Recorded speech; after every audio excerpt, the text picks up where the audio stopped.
Hi partner, golden tip 4. At the time of dissolution of firm, the banker, lender of loan. அப்போ பேங்க்கில் ஏதோ loan போட்டிருக்கோம், அந்த லோனுக்கு ஏதோ ஒரு அசட்டை பிளட்ஜ் பண்ணியிருக்கோம். அப்போ டிசல்யூஷன் ஆஃப் ஃபேம் வரும் பொழுது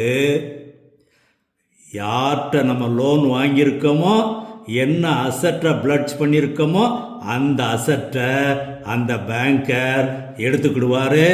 அவர் அதை சேல் பண்ணி மீதி பணம் இருந்தால் நமக்கு கொடுப்பாரு.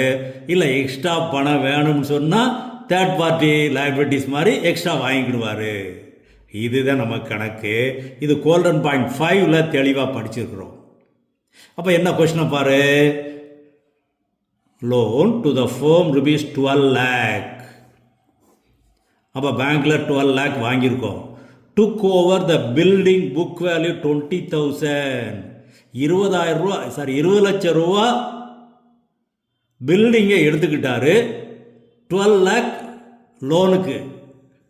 இப்போ இதில் நம்ம கவனிக்க வேண்டியது, அவற்றிருந்து பணம் நமக்கு வந்திருக்கா இல்லை எக்ஸ்ட்ரா பணம் நம்ம கொடுக்க வேண்டியிருக்கா அப்படிங்கிறத மட்டும்தான் பார்க்கணும், வேற எதையும் யோசிக்க வேண்டாது.